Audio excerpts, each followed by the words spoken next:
So I've done quite a lot of Scottish words videos in the past and slang and Scots words and things like that, but I've only ever sort of covered the meanings of different words. I've never actually showed you which words I actually use and what ones I hear regularly. The last one that I did was words that I learned from the elderly people in my job. Those are words that I do hear on a regular basis, but they're not ones that I use on a regular basis. So I thought that I'd share 10 words that I genuinely use all the time. I would actually say that these are my most used Scottish words ever. A lot of you want to learn the lingo and learn how to speak the way that we do, so I thought it would be helpful to show you what words that I use a lot. Bear in mind that it varies from place to place. I say this in every video.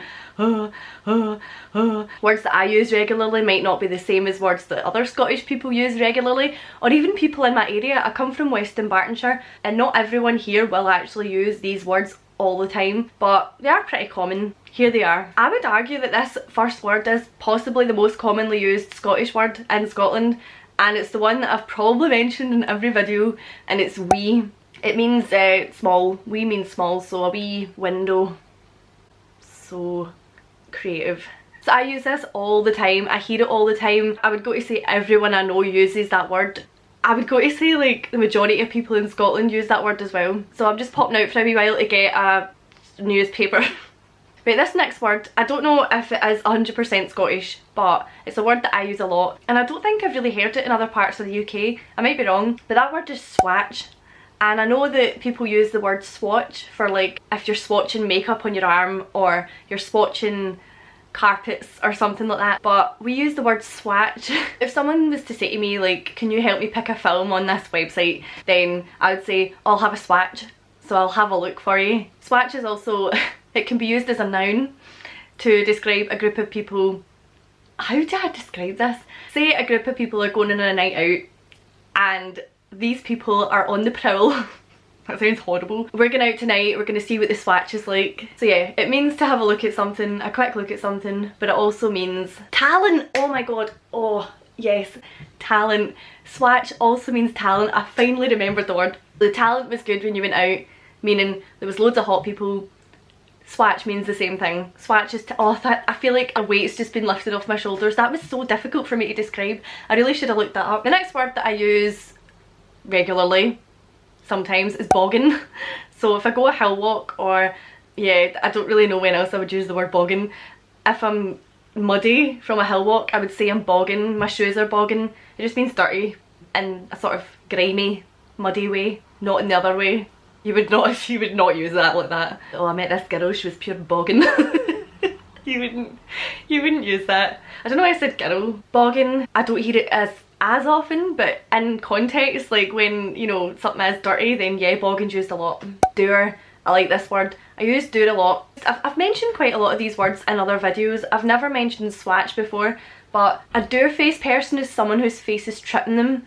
I genuinely do use that to describe someone that's constantly like, someone's always serious and just Boke is one that I use a lot as well. All of these are, I don't know why I keep saying that. Boking is retching, so you're trying not to be sick. If something disgusting, like I smelled something horrible, someone did a nasty fart. I don't actually boke at farts, but like if someone did a really bad fart and it really was like they needed the toilet type fart, then I might boke. I don't know. Don't think I'm in that situation that often. Even when someone says like, they tell me a disgusting story, I might say, ugh, boke.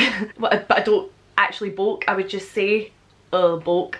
So I don't actually have to physically be boking to use the word boke, but it is said quite a lot around here. Blether, I love the word blether. Blether means chat. So if you meet someone for a blether, a coffee and a blether, it just means you're meeting up for a coffee and a chat. I love using the word blether. I think I use it more because I do work with elderly people and they use it all the time. So I find myself using it on a daily basis or on a regular basis. I would just say like, oh, I met so and so in the street and we blethered for ages. Like I do say that a lot, but that word in particular isn't one that I do hear other people saying often, or people my age, but I do hear it from older generations a lot. Not to say that people my age don't use the word blether, because I'm sure they do. Eejit. Eejit's a great word. I think I've mentioned Eejit in every video, and I know that there's variations of the word Eejit in other countries, like some places would say Eejit. Places in America I'm sure say a word similar to Eejit. Eejit just means idiot, and I use it a lot. I use it in jest quite often. Like if one of my friends does something stupid, I'll say, oh, you're an Eejit. Eejit is more sort of playful for me. Like I would use it in a playful way. Like, oh, he's a total Eejit, meaning he's nice but he's a little bit of an idiot. Hunners, right? Since working with elderly people again and just like people in general, I've picked up the word Hunners and I don't know why, and it means hundreds. So like I went to that place hundreds of times and I didn't like it. It means a lot. Hundreds of people say that. There you go. There's the word in a sentence. Piece. I love this word. Piece is a sandwich. A piece in ham. A piece in bacon. A piece in egg. I use it a lot in work mainly, but now I don't really make myself sandwiches that much. If I'm making sandwiches for a hike or something, then I would say like I'm having a piece in ham.